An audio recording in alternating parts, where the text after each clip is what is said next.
Have you ever woken up in the middle of the night, gasping for air, your heart pounding, feeling like something terrible almost happened? Or maybe you've noticed that you're waking up more tired than when you went to bed, despite getting what should be a full night's sleep. What I'm about to share with you could literally save your life, because there's a silent killer that strikes seniors while they sleep, and most people have no idea it's happening until it's too late.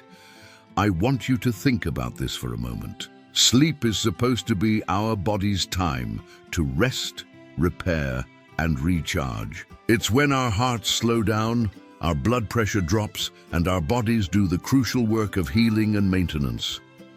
But for millions of seniors, sleep has become dangerous territory, a time when their bodies are under attack in ways they never realize. The statistics are sobering.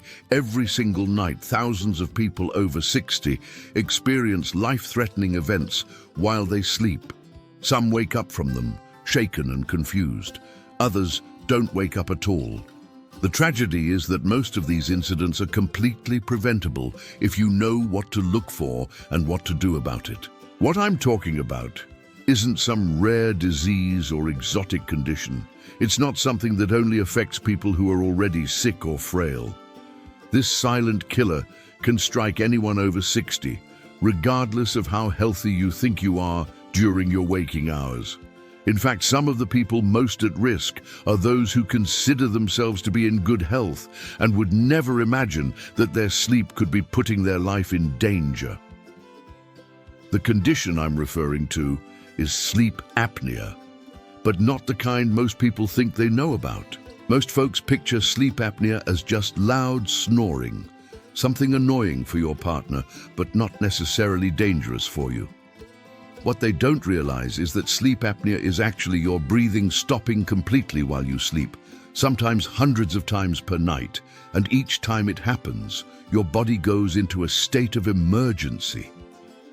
Imagine if someone put their hands around your throat and squeezed until you couldn't breathe, then let go just before you passed out, then did it again a few minutes later. Then imagine this happening over and over, all night long, every single night. That's essentially what sleep apnea does to your body, except you're not conscious to fight back or call for help. Here's what happens during one of these episodes. You fall asleep normally, but then the muscles in your throat relax too much, causing your airway to partially or completely block. Your body isn't getting the oxygen it needs, so your brain goes into panic mode. Your heart rate spikes, your blood pressure shoots up, and stress hormones flood your system. Your brain literally has to wake you up enough to restart your breathing, but you usually don't remember this happening. This cycle can repeat 30, 50, even 100 times per hour throughout the night. Each time, your cardiovascular system takes a beating. Each time, your brain is deprived of oxygen.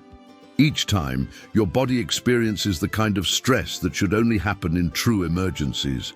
But instead of being a rare occurrence, it's happening night after night, month after month, year after year. The reason this is so deadly for seniors is that our bodies become less resilient as we age. A younger person might be able to handle this nightly assault on their system for years before showing serious symptoms. But for people over 60, especially those who already have some underlying health conditions, sleep apnea can be the final straw that triggers heart attacks, strokes, and sudden cardiac death. Dr. Sarah Mitchell, a sleep specialist I spoke with recently, told me something that really drove this home. She said, "I've seen too many cases where someone seemed perfectly healthy during the day, went to bed feeling fine, and never woke up. When we investigate, we often find evidence of severe sleep apnea that nobody knew existed." The connection between sleep apnea and sudden death during sleep is stronger than most people realize. When your oxygen levels drop repeatedly throughout the night, it puts enormous strain on your heart. Your heart has to work harder to pump blood to tissues that aren't getting enough oxygen.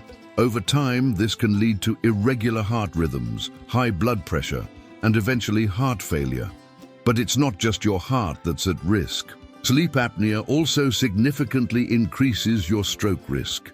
When your brain is repeatedly deprived of oxygen, it creates the perfect conditions for blood clots to form.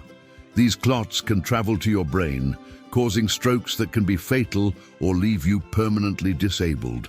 What makes this even more concerning is how common sleep apnea becomes as we age.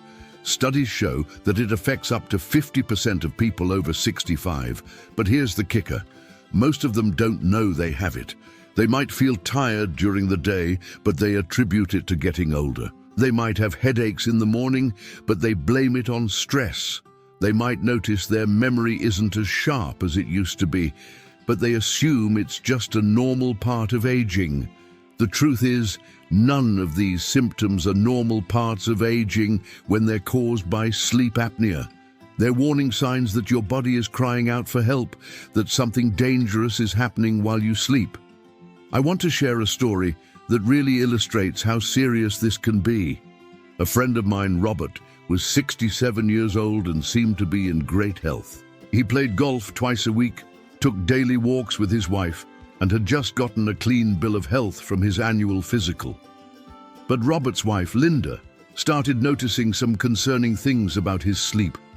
She told me that Robert would snore loudly, then suddenly go completely quiet for what seemed like forever. She would lie there listening, waiting for him to breathe again, sometimes even shaking him gently to make sure he was okay. When he did start breathing again, it was often with a loud gasp or snort that would sometimes wake him up. During the day, Robert was increasingly tired. He started falling asleep in his recliner while watching TV, something he'd never done before. He complained of headaches in the morning and seemed more forgetful than usual. But when Linda suggested he see a doctor about his sleep, Robert brushed it off. "I'm just getting older," he said. "This is normal."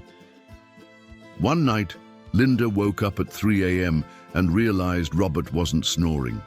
In fact, he wasn't making any sound at all. She reached over to touch him and found that he wasn't breathing. She shook him, called his name, and finally had to shake him quite hard before he gasped awake, confused and disoriented. That incident scared Linda enough to insist that Robert see a sleep specialist. The sleep study revealed that Robert was experiencing severe sleep apnea. His breathing was stopping an average of 73 times per hour throughout the night.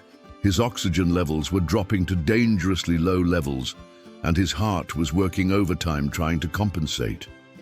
The sleep specialist told them that Robert was at extremely high risk for sudden cardiac death during sleep. If Linda hadn't insisted on getting help when she did, Robert might not have survived much longer. The years of untreated sleep apnea had already started causing damage to his heart, but caught in time, much of it was reversible with proper treatment. Robert's story isn't unique. I've heard similar accounts from countless families who nearly lost a loved one to undiagnosed sleep apnea. The scary part is how many people are walking around right now with severe sleep apnea, completely unaware that they're playing Russian roulette with their lives every single night. But here's what I want you to understand. This doesn't have to be your story. Sleep apnea is highly treatable once it's diagnosed. The treatments available today are more comfortable and effective than ever before. People who get proper treatment often describe it as life-changing, saying they feel more energetic and alert than they have in years. The first step is recognizing the warning signs. Sleep apnea doesn't always look like loud snoring followed by silence. Sometimes it's more subtle. You might just feel tired all the time, even after what should be a full night's sleep. You might find yourself falling asleep during activities you used to enjoy, reading, watching TV, or even having conversations. Morning headaches are another common sign, especially if they improve as the day goes on. These headaches happen because your brain has been deprived of oxygen throughout the night.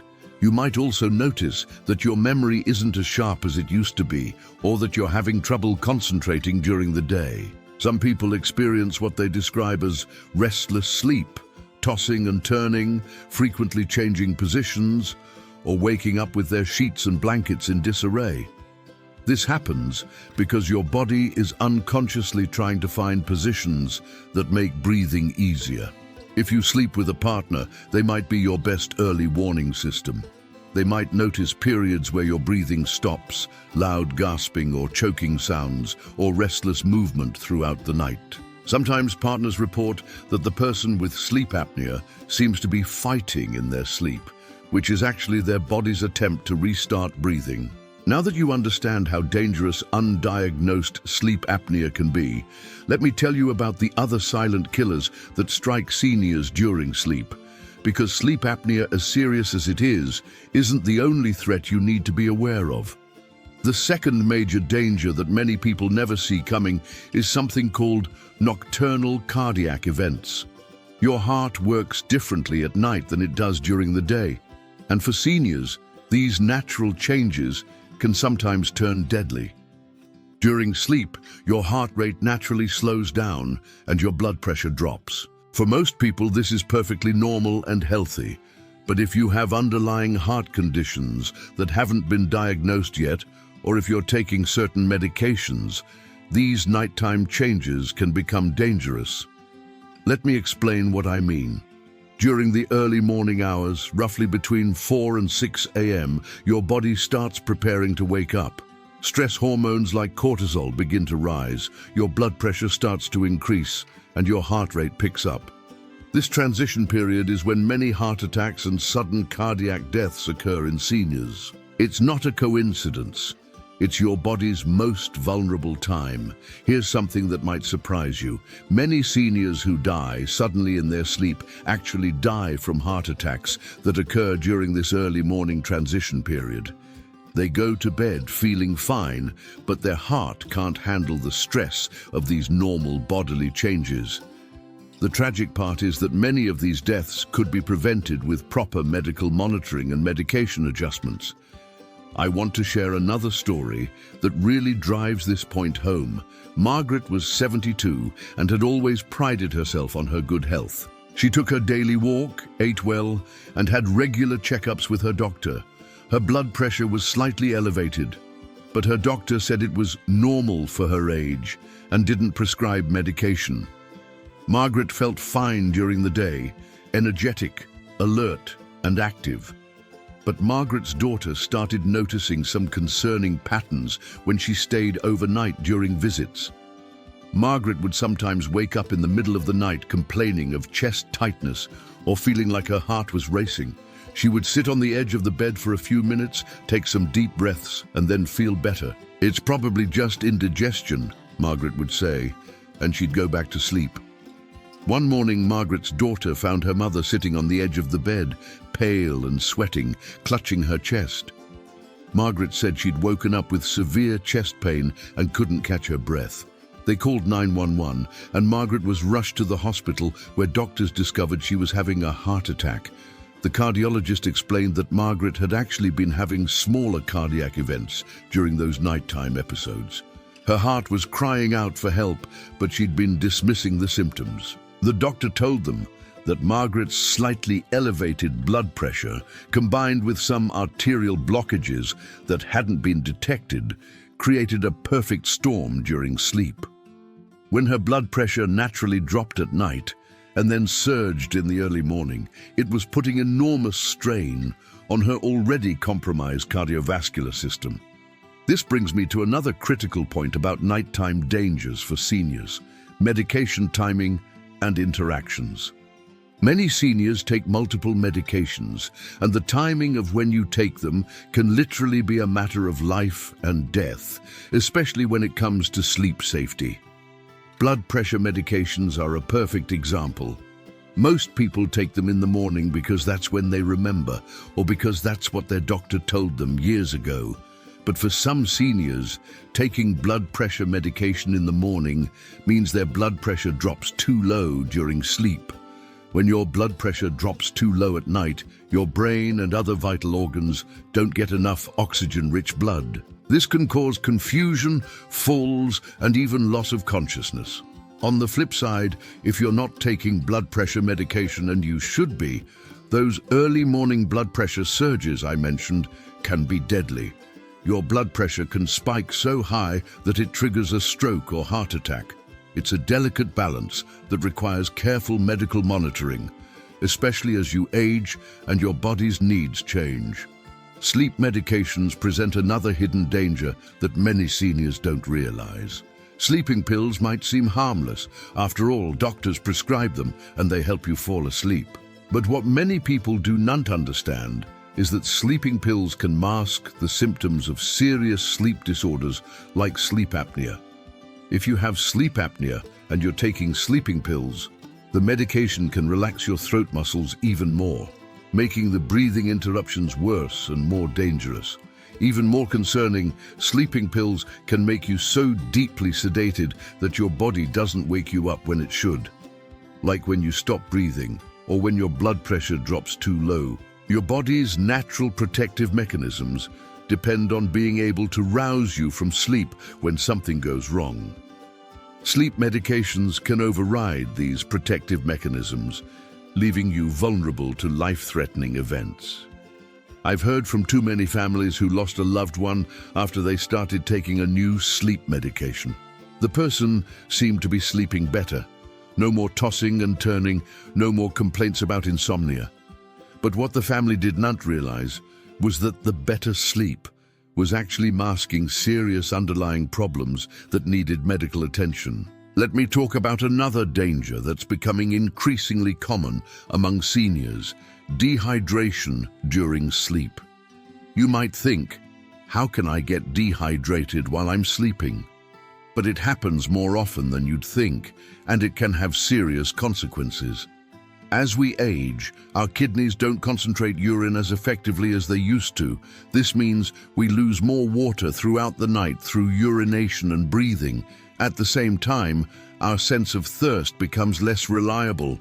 We simply don't feel as thirsty as we should when our body needs water. Many seniors also deliberately drink less water in the evening because they don't want to wake up multiple times to use the bathroom. Here's where dehydration becomes dangerous during sleep. It thickens your blood, making it more likely to clot. It also puts extra strain on your heart and can cause dangerous drops in blood pressure. If you're already taking blood pressure medications, dehydration can make them work too well, causing your blood pressure to drop to dangerous levels while you sleep. Dehydration also affects your brain function. When you're dehydrated during sleep, you might wake up confused, dizzy, or disoriented. This increases your risk of falls if you need to get up during the night. I've seen too many cases where a senior fell and seriously injured themselves simply because they were dehydrated and dizzy when they got up to use the bathroom. The signs of dangerous dehydration aren't always obvious. You might wake up with a headache, feel unusually tired even after a full night's sleep, or notice that your heart seems to be beating faster than normal. Your urine might be darker than usual, and you might feel dizzy when you stand up. These aren't just minor inconveniences. They're warning signs that your body is struggling. Another often overlooked danger is what happens when seniors sleep in positions that restrict breathing or circulation.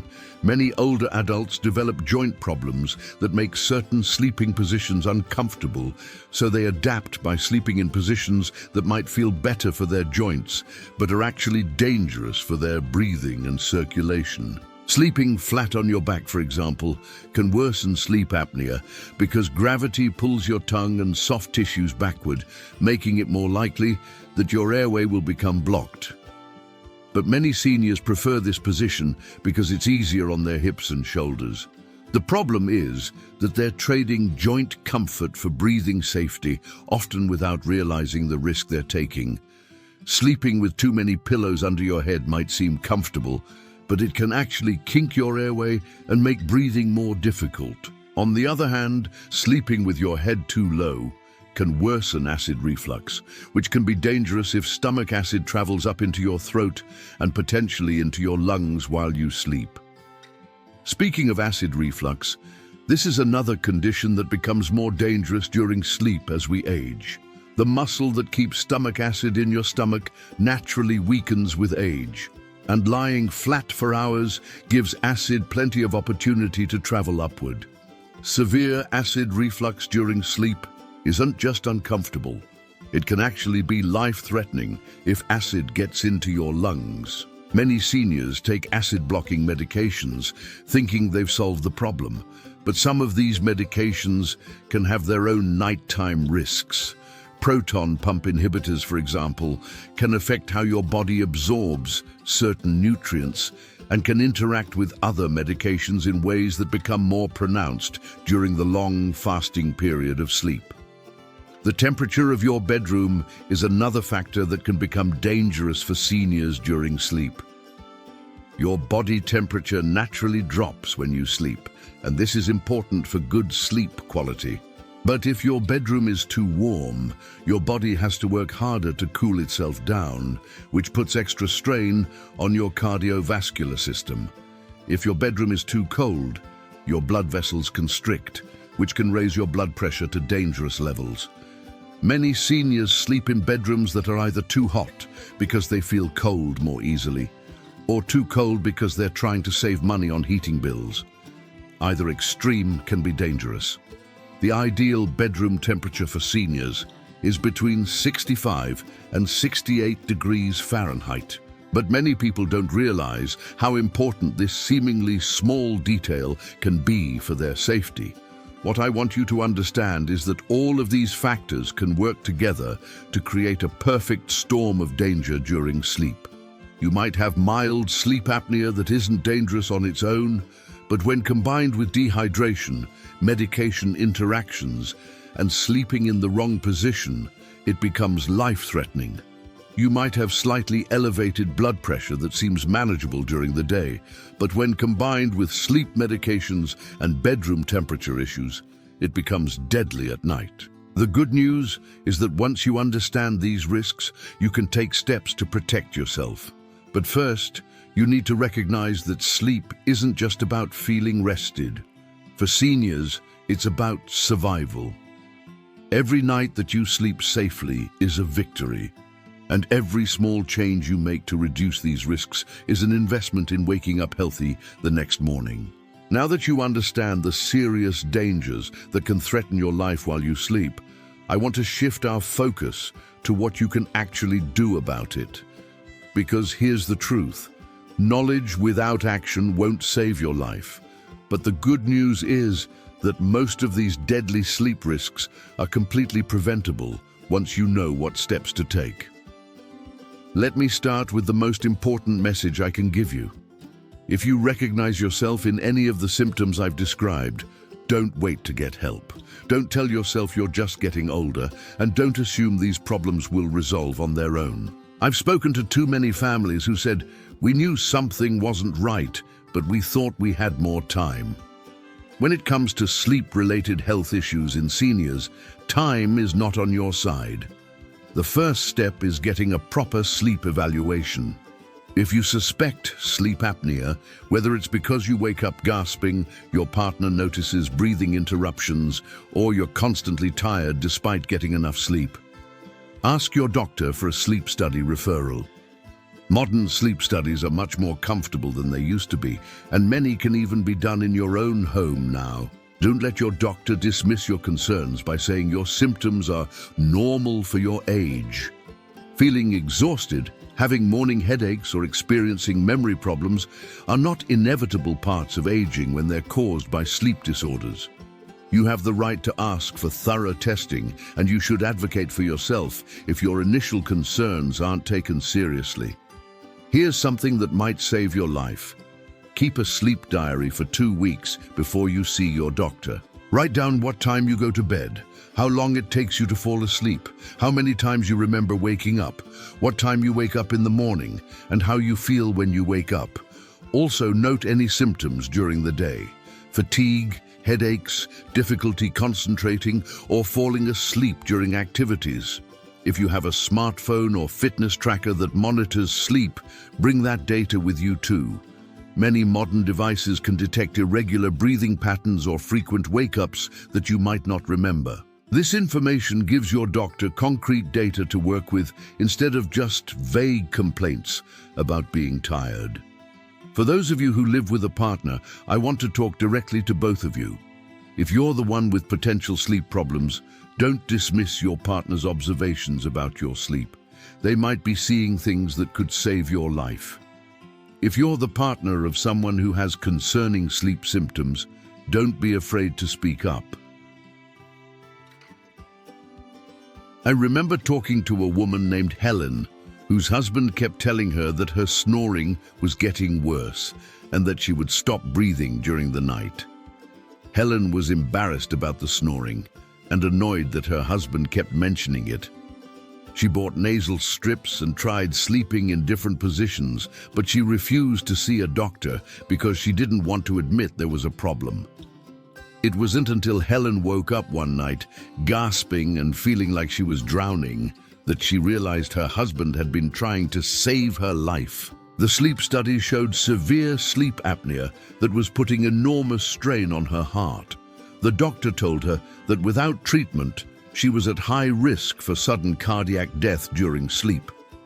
Helen later told me that her husband's nagging about her sleep problems had literally saved her life. Let's talk about the practical steps you can take tonight to make your sleep safer.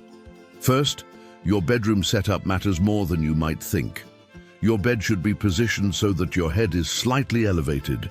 Even just 6 to 8 inches can make a significant difference in breathing and circulation. You don't need an expensive adjustable bed. Sometimes just an extra pillow or a foam wedge under your mattress can help. If you tend to sleep on your back and you suspect breathing problems, try sleeping on your side instead. The old tennis ball trick really works. Tape or sew a tennis ball to the back of your pajama top. When you start to roll onto your back during sleep, the discomfort will naturally make you turn back to your side without fully waking you up. Temperature control is crucial for safe sleep. Keep your bedroom between 65 and 68 degrees Fahrenheit, even if it feels cool at first. Your body will adjust within a few nights and you'll sleep more safely. Use layers of blankets rather than one heavy comforter so you can adjust throughout the night without getting up to change the thermostat. Now, let's address the medication issue head on. Every 6 months, sit down with your doctor or pharmacist and review every single medication you take, including over-the-counter drugs and supplements. Ask these specific questions. Could any of these medications be affecting my sleep safety? Should I be taking any of these at different times of day? Are there any dangerous interactions I should know about, especially during sleep?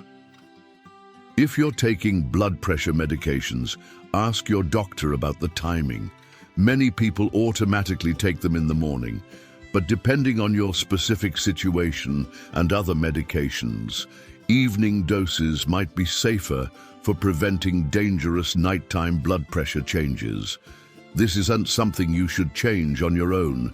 It requires medical supervision, but it's absolutely something you should discuss. For sleep medications, have an honest conversation with your doctor about whether you really need them and whether they might be masking other problems. If you do need sleep aids, make sure your doctor knows about any breathing problems or other sleep concerns you have. Sometimes the solution isn't sleep medication, but treatment for an underlying condition that's preventing good sleep. Hydration during sleep requires a careful balance. You don't want to drink so much before bed that you're up all night, but you also can't go to bed dehydrated. A good strategy is to sip small amounts of water throughout the evening, stop drinking large amounts about 2 hours before bed, and keep a small glass of water on your nightstand for the middle of the night if needed.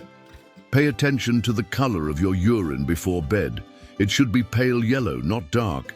If it's dark, you need more fluids during the day. If you wake up with a dry mouth, headache, or feeling dizzy when you stand up, these could be signs of dehydration that you shouldn't ignore.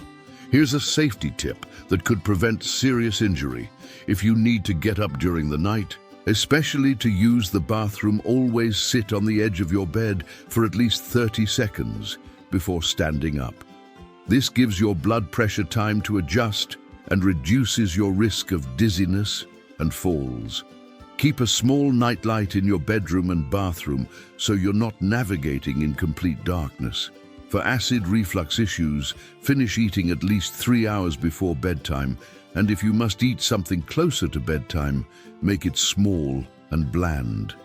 Elevating your head while you sleep helps gravity keep stomach acid where it belongs. If you're taking acid-blocking medications, make sure your doctor knows about all your other medications and any sleep concerns you have. Regular exercise can significantly improve sleep quality and reduce many of these risks. But timing matters. Gentle exercise during the day can help with circulation, blood pressure control, and sleep quality.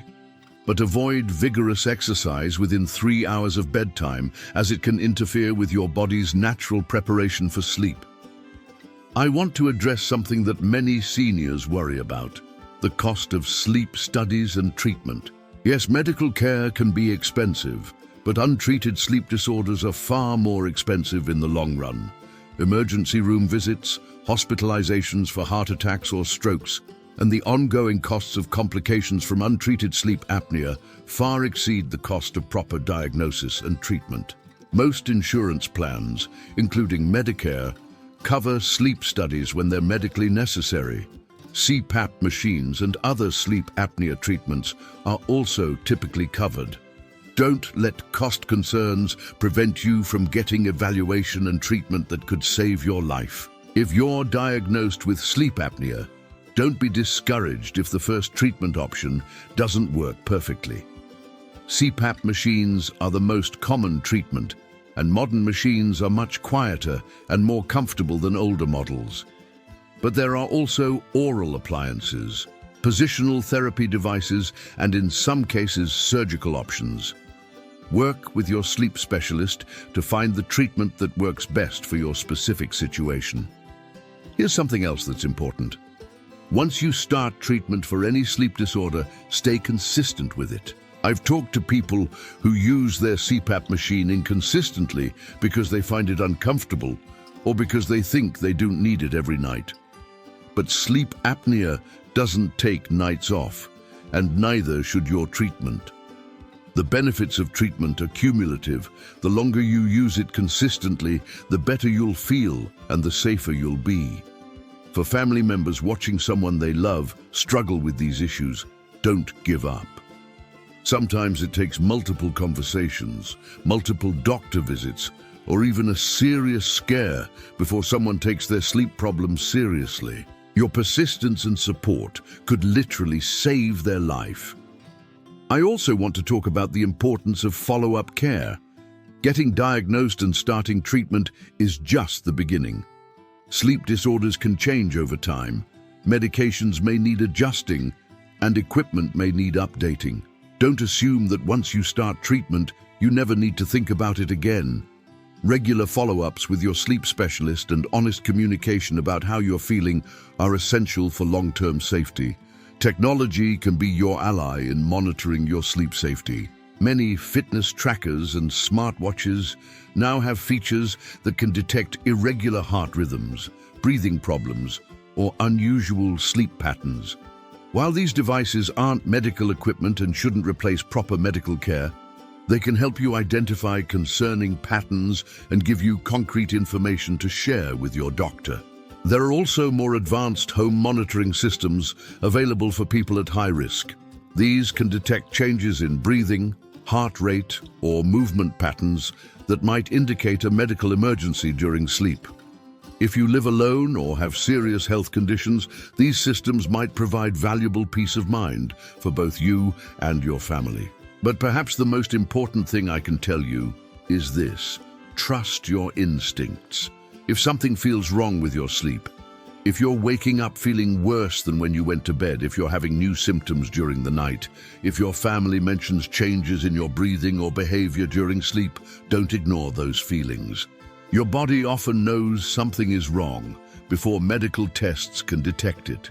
Sleep is not a luxury when you're over 60, it's a medical necessity. Every night that you sleep safely is a victory, and every step you take to reduce these risks is an investment in many more safe, restful nights to come. The goal isn't to become fearful of sleep, but to sleep smarter and safer. Remember Robert, whose wife Linda noticed his breathing problems. After his sleep apnea diagnosis and treatment, Robert told me he felt like he had his life back. His energy returned, his memory improved, and he no longer fell asleep during activities he enjoyed. Most importantly, Linda could sleep peacefully knowing that Robert was breathing safely through the night. That's what I want for you. Peaceful, safe, restorative sleep that allows you to wake up feeling refreshed and ready to enjoy your life. You deserve to feel your best, and you deserve to wake up safely every single morning. Take these warnings seriously. Take action to protect yourself, and don't hesitate to seek help when you need it. Your life is precious, and the people who love you want you to be around for many years to come. Sleep well, sleep safely, and wake up ready to embrace all the beautiful days ahead of you. Sweet dreams aren't just a wish. They are something you can actively work toward every single night.